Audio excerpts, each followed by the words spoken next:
heard the expression, a bad plan is better than no plan at all? Well, people say that because it's true. If you have a bad plan, then you can hope that in the process it can turn into a good one. But if you have no plan at all, then it just can't be good. So the next game which we have, an XX set, was played in the game between Antoshin and Ivkov, Borislav Ivkov as black. Two very famous players in the 1970s, 1980s. So the question really is, what do we do here? White's leading up a pretty solid pressure against our king's side. Things don't look so good. And so what should be the right way to play in this case? See, I have to admit that seeing the challenges that White is creating in this moment is actually pretty, not good, pretty horrible. White has gotten the 2 rooks and the bishop. He's got some other pieces to advance to versus our king. And as you can see, this position is pretty difficult. In one way or another, we just don't have a whole lot to do or show for our pieces here. So how or what will be the right way to play now? It's a good question. So now there was the move. There was the move of rook to g8. There was a move of rook to d8. There were plenty of interesting moves to play. But black did not play or consider any of them.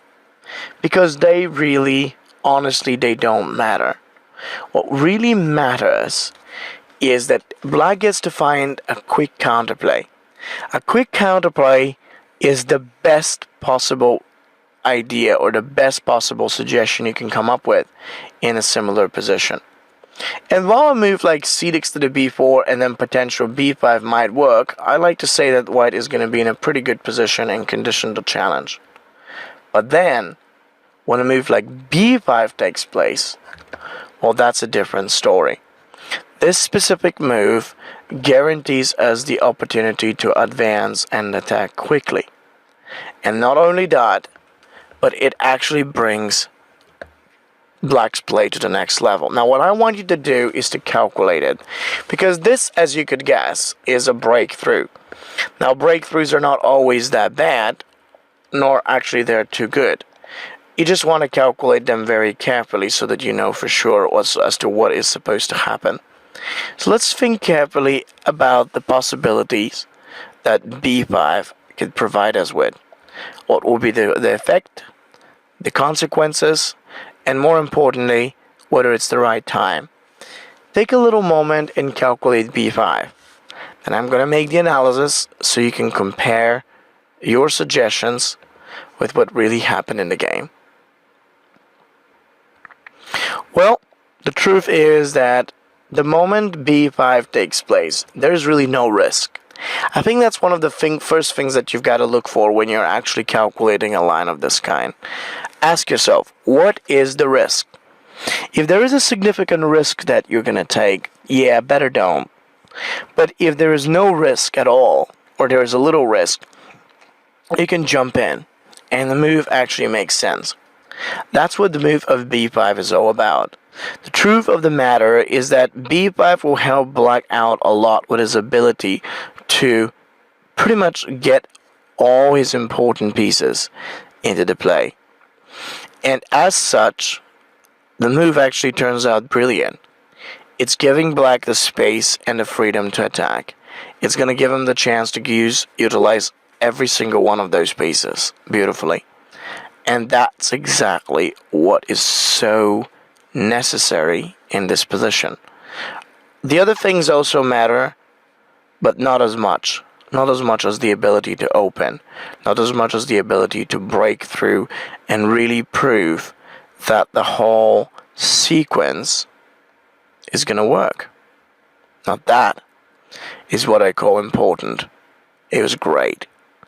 The move b5 leads to a calculation. If white plays c6 to the b, a6 to the b, bishop takes to the b, as I mentioned earlier, there's virtually no risk in this position. So, as a matter of fact, right after the bishop takes, Black has the ability to play with bishop takes to b5, knight takes to the b5, and then maybe even knight takes to, or maybe just queen b7. I think it's better to avoid any real risks in this position. So actually, in case of knight c3, there's rook takes a3. There's the b2 that's b4 that's ultimately under a severe pressure. Exchange. Even knight takes d4 may happen. You just get to realize the magnitude of everything that's taking place here. A lot of sequences that are very unfavorable to white, like knight takes d4, queen e6 check, and then wherever the white king goes, we got rook a1, which ends up extremely good and successful as it goes along. It's beautiful. It's really good, and actually the tactic that takes place here is gonna work. Rook c1, then white will lose the queen. It's impossible for him to escape or run away. It was great. So if we just go right back to the earliest stage, to the beginning, go back to the point when b5 really took place, it is incredibly good in a way on how fast black could open and manage his tactics. It's really great. Really, there's nothing that white could do to fight against that. It's just the sequence. It's really interesting. Now, of course, after the move of pawn to the b5, one thing that white might attempt to do is going to be to play h4, and he did that in the game. So black started in a play that was seemingly looks really successful and real strong. So white would attempt to counter or challenge on the opposite side of the board. So after h4, things look kind of good. What happened after h4 is that black plays b takes to the c. And now we realize that after bishop takes to the c, there is c takes to the b2 for attacking the bishop, as well as attacking the knight on the c3. It was a great move. And then we realized that actually after the move of b takes to the c, most of the white pieces are fairly bad. And this is like a great idea. That is exactly what happens in this case. And so after the b takes to the c, bishop to the c2, then we have c takes to the b, a takes to the b, rook a to the b8, and then after the h5, black plays rook takes to b4. It was a great sequence. In fact, actually, this turns out to be, like winning, and I think most of the white pieces are just awfully bad. He is behind, and then, of course, black is attacking beautifully. It's a brilliant tactic sequence. After h takes to the g, f takes g, of course, white played rook h1, and he tries to be aggressive. He really tries to be dangerous out there. He does it. So, naturally speaking, the question is, okay, what will you do when white is advancing so far into the play and trying to be that successful? It's a good question, really. So, it's interesting. But, you see, I have to admit that with the way on how white is actually bringing up his pieces quickly on the king's side, we've got to be careful. We've got to know that the attack is going to work.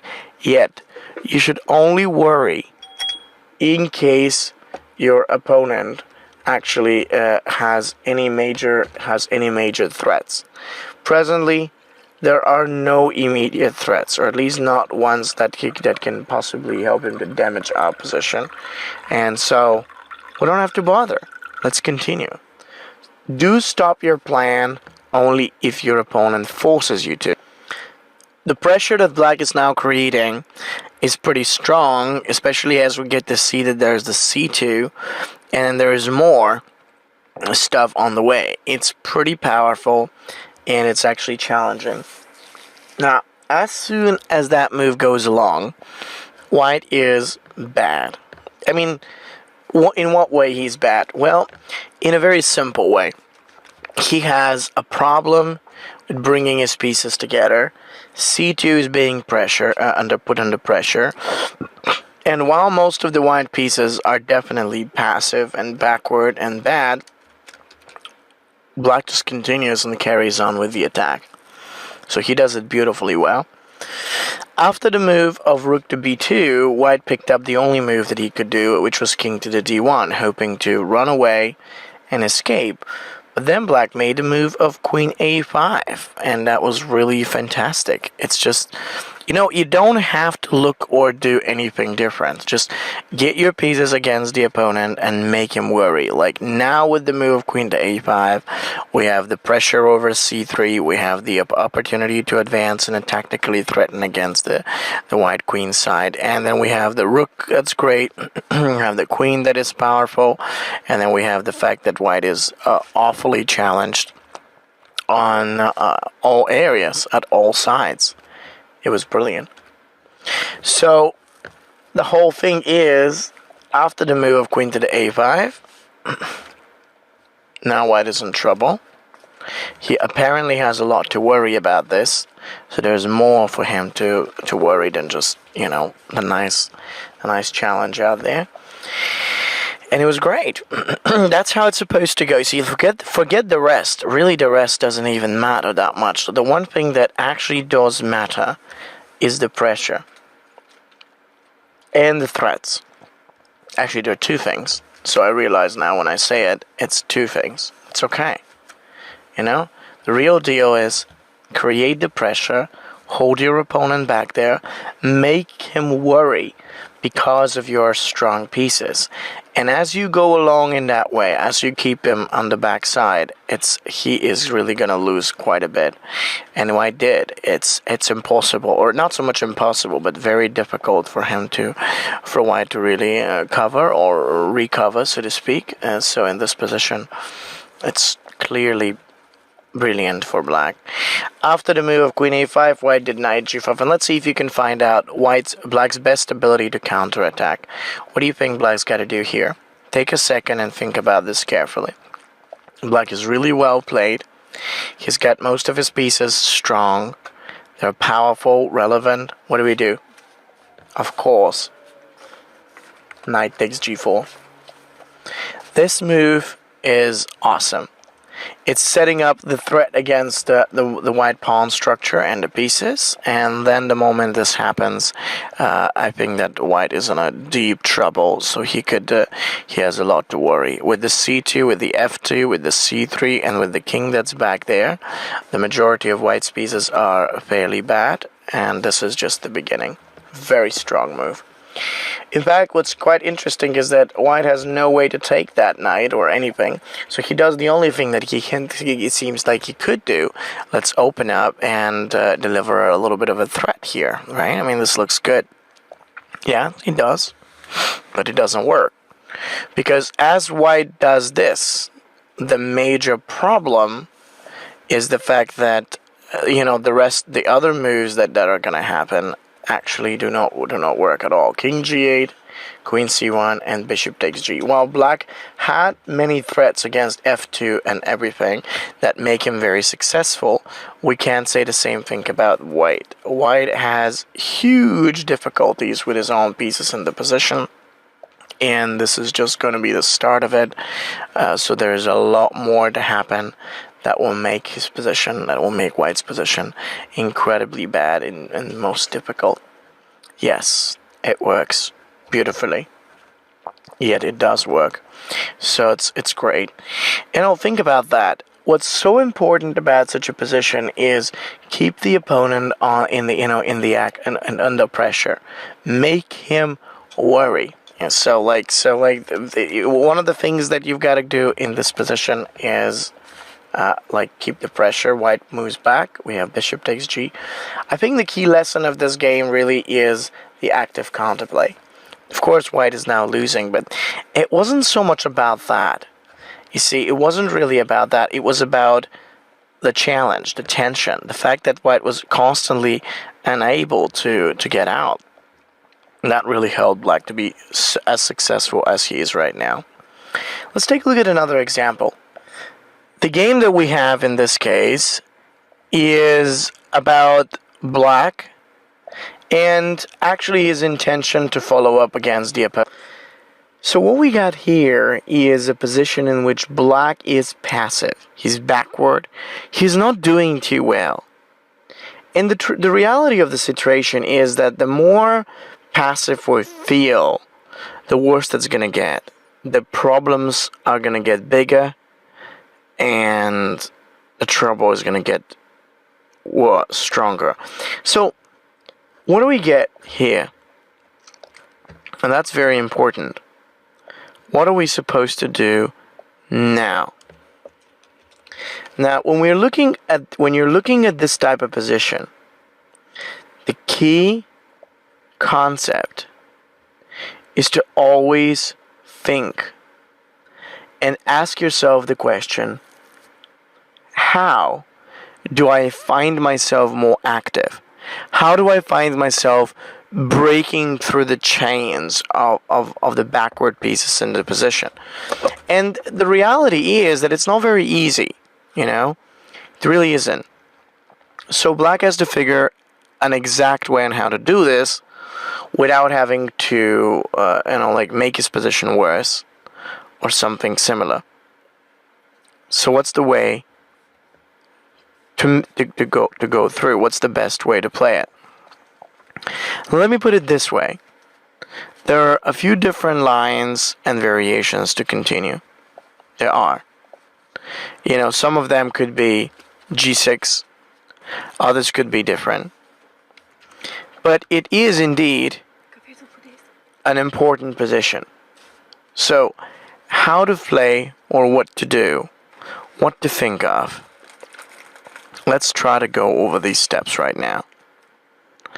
The sooner you get to look at this position, the sooner you can actually try to answer the question by thinking of an active plan again. And I want to stress on how important it is to try and be active. People will not think too much about activity. They'll be looking at different ways or challenges or whatever, but they will hardly ask themselves, what's the most active way for me to plan?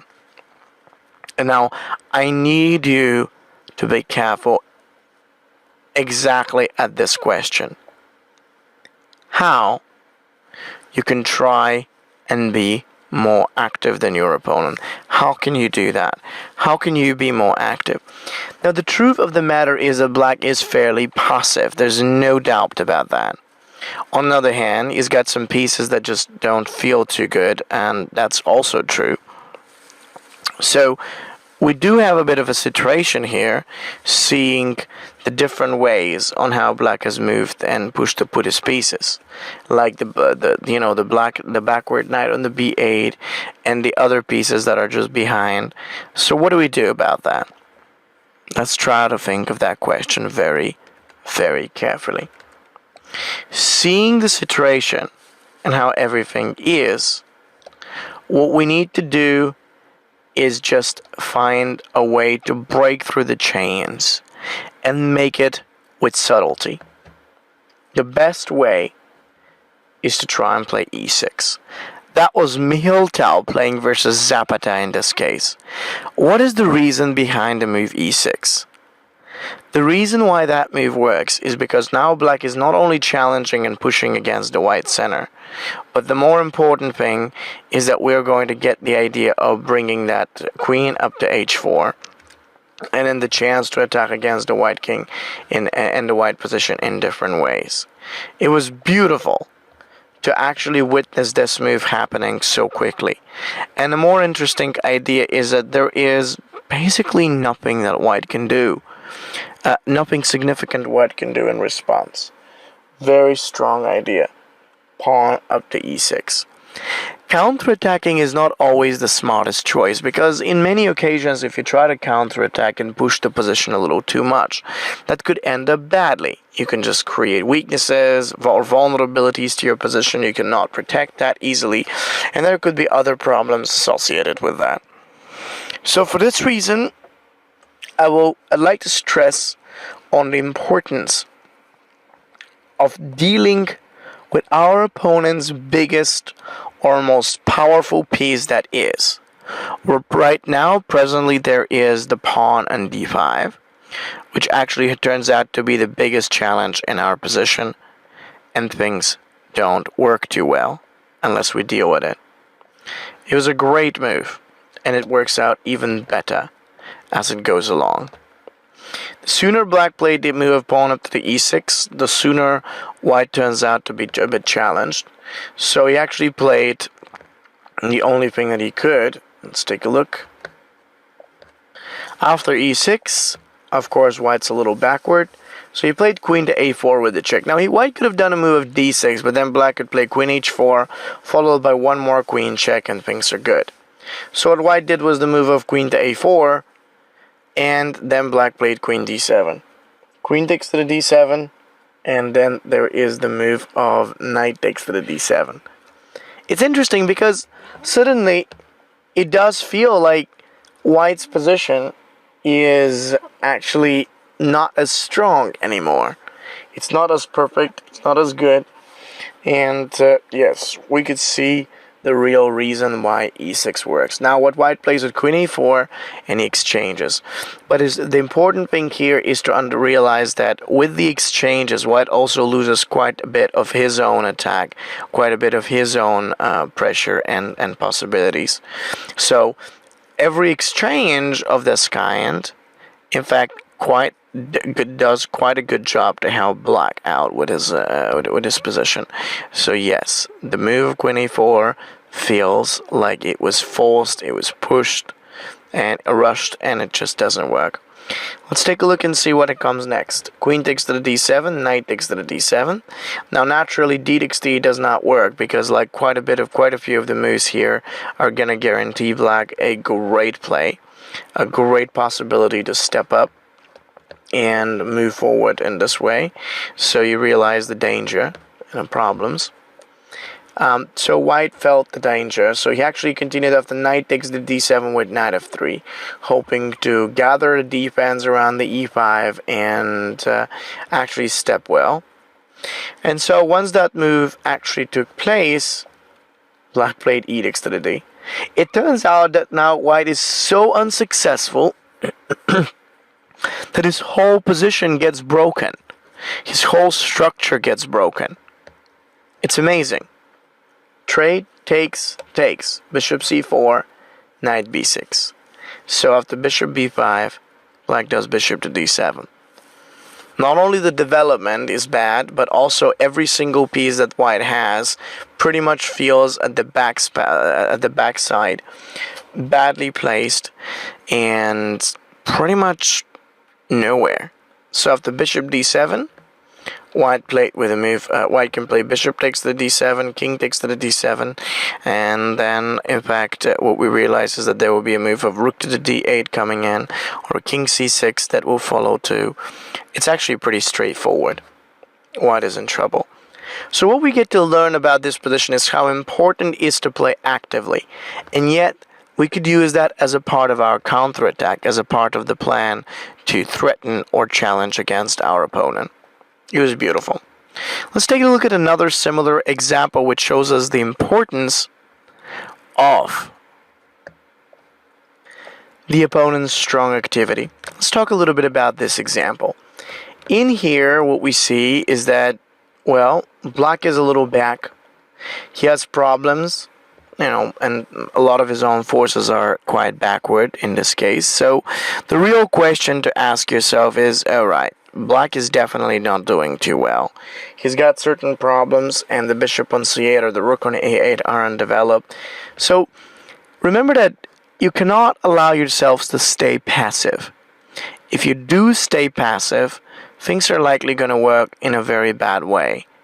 And you don't want that. Nobody wants that. So how do we handle a position like this? What to do? The first thing I need to tell you is that you need to find out the major vulnerability inside your position. Our position in here has one major problem.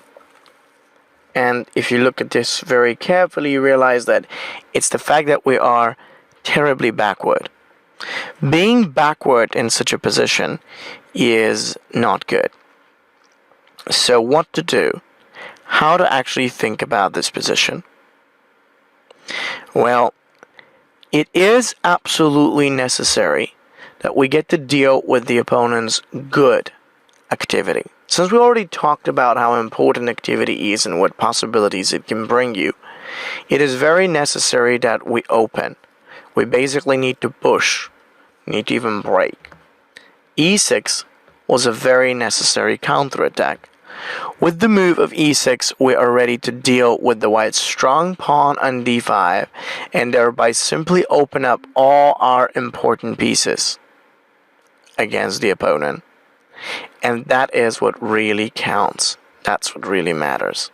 Open up and challenge him. This is what really matters when you're playing. So like, what do we do in this position? Well, actually, the truth is that as soon as the move of pawn to e6 gets there, if the position opens up with d takes to d, we're going to have a direct target to challenge and move against the white king. Should white play knight takes h5, g takes h5, and then queen to the h4, black could deliver knight e5, and then there's knight g6 plus knight f4. Setting up the attack with knight f4 is really powerful because then we realize that it favors black big time. He can create a threat against the g2. There's also knight d3, a nice challenge against the g5, and the fact is that white is being horribly backward given all the pressure that black will create. So this is just not a good thing. On the other hand, what white chose to do was d4. And so up here, black plays knight b6, queen d1, and knight takes the g3. It's interesting that similar to the previous position, we destroy the opponent's big activity and everything he's fighting for in basically no time. It takes only a couple of moves to make this work, and yet these few moves are just enough to guarantee us the advantage. It was powerful. Well, the truth of the matter is that with with most of the opponent's pieces being so much backward, white definitely has quite a bit to worry. So and then that's how we do it. Knight takes to the g3. Another important thing is that you cannot succeed with your defense or with the possibility to neutralize the opponent unless you actually find a way to exchange. You see, exchanges will help you quite a bit with the possibility to deal with any of the opponent's strong, relevant pieces that he has against you. With the knight takes to the g3 as a pattern, what we do is that we very quickly trade off the strongest knight that was attacking h5. And of course, some people will be against it because in the end of the day, it does give him an open line. So people will be like, I don't know, Valeri. Feels like a bad variation. Yet, that's how we deal with the pressure. Through exchanging any of the pieces on the side, you get a beautiful, strong opportunity to deal with any complication, with anything tactical or strong your opponent could do, and there by default we just kill off his tactics. That was great. Knight takes g3 was met by h6g, but then black did e takes to the d5. Now, not only that there is no attack for white, but actually there is going to be an attack for black after rook e8, and then the fact is that there's knight c4 in case black-white jumps up. So white plays bishop e3, rook e8 here, and now there is bishop f5. Next move, black moves into counterattack through knight c4, and then after d takes to the c, and even b5, we realize that given the inactive and fairly passive pieces that white has, each on his own, at the back side, black is more than capable to continue, coordinate his pieces, and start advancing. In some way now you realize how important it is to think about what the opponent can do, and then evaluate how to stop his tactics. Once you do so, you can actually move into counterattacking. It was great. Rook takes to b2, check, another one, check. And now we realize that white is completely unable to deliver any follow-up, while black is dominating with threats like c2 and many others that seem brilliant. It was a great example on how dealing with the opponent's activity could help you to counterattack him very successfully, and Tal made it just look beautiful.